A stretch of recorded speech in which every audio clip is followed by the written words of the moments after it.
అమ్మా ఆకలేస్తుందమ్మా. దోశల పిండి ఉంది నాన్న, దోశలు వేసి పెట్టమంటావా? నాకు దోశలు వద్దు. నిన్న దోశలు మొన్న దోశలు, నాకు దోశల మీద విరక్తి పుట్టేసింది. అయితే చక్కగా ఆ దోశల పిండితో పునుగులేసి పెడతాను, తిను. దోశల పిండితో నాకు ఏం చేసినా నచ్చదు, అది నీకు తెలుసు కదా, నేను తిన్ను. ఇడ్లీ పెడితేనేమో ఇడ్లీ నచ్చదు, దోశలు వేస్తే దోశలు నచ్చవు. అలాగని ఉప్మా చేయనా పోనీ?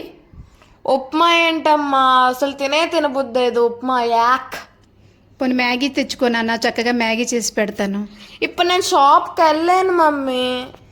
సరే అయితే దోశల పిండితోని చక్కగా పునుగులేస్తాను, తిను. ఎందుకంటే ఏది పెట్టినా నాకు ఇదేనా ప్రతిరోజు ఇదేనా అంటూ, అదే బయట నుంచి తెచ్చుకున్న దోశ అయినా ఇడ్లీ అయినా లొట్టలు వేసుకున్న అబ్బా ఎంత బాగుంది అంటూ ఇంట్లో చక్కగా చేస్తాను కదా, అది నీకు నచ్చదు నాన్న. సరేలే, ఏదో ఒకటి చెయ్యు, నీట్గా చెయ్యు, నాకు నచ్చినట్టు చెయ్యు.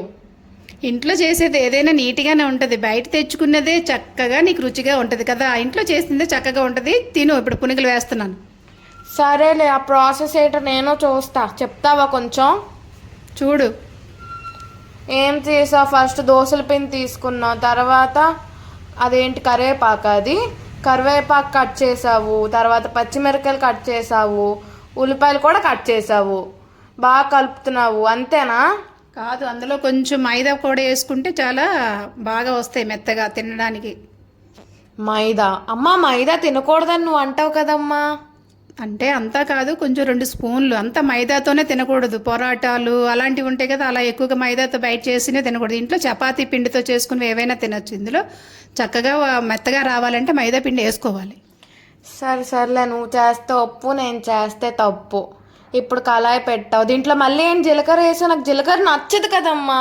జీలకర్ర వేస్తే అరుగుదల ఉంటుంది చక్కగా. జీలకర్ర అందుకే నీకు చూడకుండా ముందు వేయలేడు, తర్వాత నువ్వు చూడకుండా వేద్దామని చూస్తే నువ్వు చూసేసావు. సర్లే, ఏదో ఒకటి చెప్తున్నా, వీడియో ఉంది కాబట్టి ఏం అనలేకపోతున్నా. ఇప్పుడు ఏం చేస్తావు దాంతో? నూనెలో వేసేయడం, అంతే, సింపులా? నూనె పెట్టి నూనె బాగా మరిగాక వేయాలి. వేసిన తర్వాత చక్కగా మనం ఈ విధంగా వేసుకున్నాం అనుకో, పిల్లలు రుచిగా తింటారు. నువ్వు కూడా తిని చూడు, చక్కగా ఉంటాయి. సరేలే, ఇవన్నీ డాడీకి చేసి పెట్టేదానివి, నాకా ఇలాంటివి ఏం చేసి పెట్టవు. ఎప్పుడైనా నేను బాగా ఏడిస్తే కానీ చెయ్యవు. దీంతో ఉల్లి పచ్చడి చేస్తాను, 2 కలిపి తిని చాలా బాగుంటాయి. సర్లే, ముందు చూద్దాం, అవ్వనివ్వు. బ్రౌన్ కలర్ వచ్చేదాకా ఉంచాలి. చక్కగా బ్రౌన్ కలర్ వచ్చిన తర్వాత అవన్నీ తీసి ప్లేట్లో పెట్టుకొని చక్కగా నీకు ఉల్లి చట్నీ వేసిస్తాను, తిను. సరేలే. ఆయిల్ పీల్చేస్తుంది మమ్మీ, ఆయిల్ ఫుడ్ తినకూడదు కదా. అది చక్కగా ఆయిల్ పీల్చట్లేదు, సరిగ్గా చూడు. నువ్వు ఆయిల్ పీల్చేవైతే చక్కగా అందులోనే ఉండిపోతాయి, చక్కగా ఆయిల్ పీల్చకుండా ఉంటాం. అంతేలే, ఆవిడ చేసిన వంటలు కాబట్టి ఆయిల్ పీల్చట్లేదని చెప్తుంది. చూడండి గాయ్స్, ఎంత ఆయిల్ ఉందో దాంట్లో. ప్లేట్లో కనబడుతుంది మీకు. ఆయిల్ మీకు కనబడుతుందంటే కామెంట్ చేయండి. బాయ్. పునుగులు చాలా బాగున్నాయి, కానీ కొంచెం ఆయిల్ ఉంది, కానీ చాలా సూపర్ టేస్టీగా ఉంది. మీరు కూడా ట్రై చేయండి. ఈ వీడియో మీకు నచ్చినట్లయితే like, comment, share, subscribe. Bye.